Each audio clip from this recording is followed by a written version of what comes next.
O Conselho Federal da Ordem dos Advogados do Brasil ratificou as normativas constantes do provimento 91 de 2000 da OAB, que disciplina os limites à associação entre sociedades de consultores estrangeiros e sociedades brasileiras de advogados. Para os conselheiros federais, não há necessidade de edição de novas regras sobre esse tema. Qual é o limite ético entre as sociedades de consultores estrangeiros e as sociedades brasileiras de advogados? Essa foi a discussão dos conselheiros da OAB em sessão plenária. Para o relator da matéria, Marcelo Zarif, o provimento atual já disciplina perfeitamente o exercício da atividade de consultores em direito de outros países no Brasil.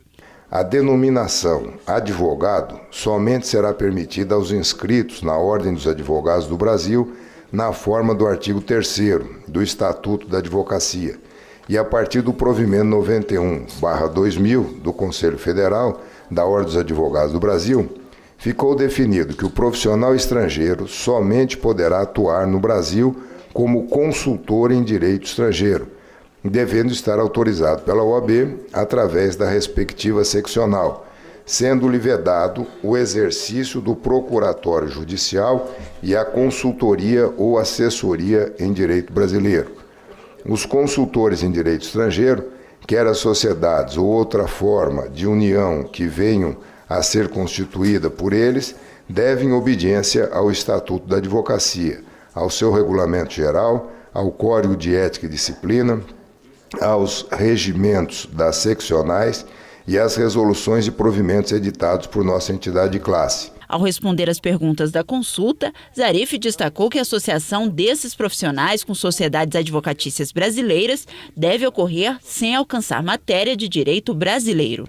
A associação entre sociedades de consultores em direito estrangeiro e sociedades nacionais somente pode acontecer se houver respeito ao provimento 91/2000. Por isso, só pode ocorrer em caráter eventual e não pode alcançar matéria de direito brasileiro, seja em consultoria, seja em procuratório judicial. Todas as associações que contrariarem esse limite estão sujeitos à regência do Estatuto da OAB, de seu regulamento, do Código de Ética, dos provimentos, que atingirá tanto os advogados regularmente inscritos na OAB, individualmente ou através de sociedades de advogados, como os consultores estrangeiros ou sociedades de consultores estrangeiros inscritos na OAB. Aqueles que não estiverem registrados na OAB serão objeto de ações específicas pelo exercício indevido da profissão. Outro ponto discutido tratou da publicidade dos serviços em sites de escritórios advocatícios brasileiros. O relator ressaltou que as sociedades estão sujeitas às regras gerais do provimento 94 de 2000, também da OAB. Toda a matéria de publicidade dos consultores e sociedades de consultores estrangeiros, bem assim de eventuais associações entre eles e sociedades de advogados, estão sujeitas a todas as regras gerais que disciplinam a matéria, mais especificamente o provimento 94/2000. O provimento é específico, é objetivo e trata de forma suficientemente abrangente sobre essa questão de publicidade. Os conselheiros chegaram à conclusão de que não há necessidade, neste momento, de edição de novas regras sobre o tema. O entendimento foi tomado por unanimidade. O advogado é indispensável à administração da justiça, sendo inviolável por seus atos e manifestações no exercício da profissão, nos limites da lei. Qual é o compromisso de um escritório americano com a administração da nossa justiça? Eu não consigo enxergar isso. E outra lembrança interessante do professor Abreu Dallario é a significação de que a advocacia não integra o título 6º da Ordem Econômica e Financeira na nossa Constituição, mas sim no segmento da Constituição Federal, que disciplina a estrutura do Estado brasileiro. Sendo assim, acompanho integralmente o voto do conselheiro Zarif. O Brasil hoje tem um grande conflito na OMC. Depois da Comunidade Europeia e dos Estados Unidos, o Brasil é o país que apresenta o maior número de painéis de disputa comercial na Organização Mundial do Comércio. Por que isso? Porque a crise mundial, a escassez de riqueza na Europa, nos Estados Unidos, ela intensifica a disputa comercial.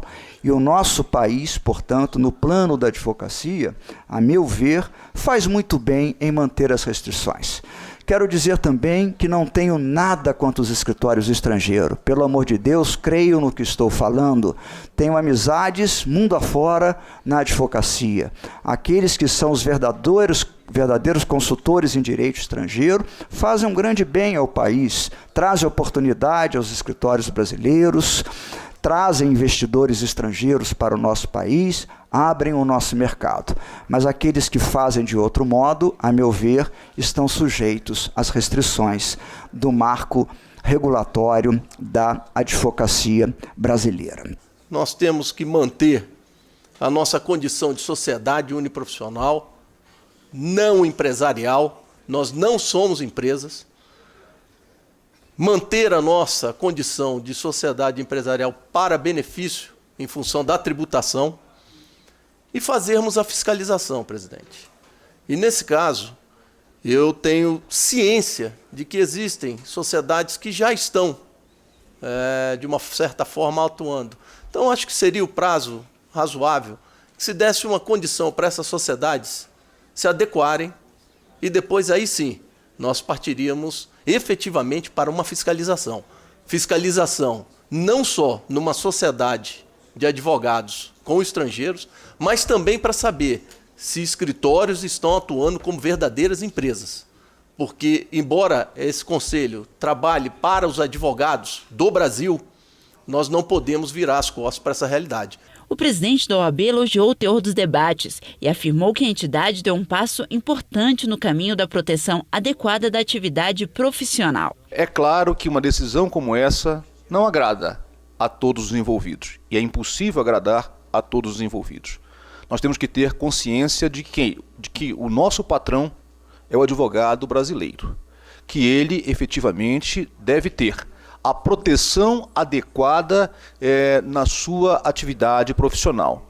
E nós, como instituição de classe, responsáveis que somos pela seleção, pela disciplina em nosso país da classe dos advogados, temos que dar alguns rumos, estabelecer alguns critérios no tocante a esse tipo de parceria ou associação, como queiram chamar. Portanto, volto a repetir, o Conselho dá um passo no sentido de pacificar, dar uma orientação no âmbito nacional, que é o nosso papel de interpretar nossos próprios provimentos, e evidente que eventuais excessos deverão ser corrigidos nas instâncias próprias. A diretoria da OAB Nacional remeterá o conteúdo do acórdão aprovado na reunião do Conselho aos dirigentes de todas as seccionais da entidade, recomendando que as sociedades que não estiverem seguindo os termos da consulta possam se adequar.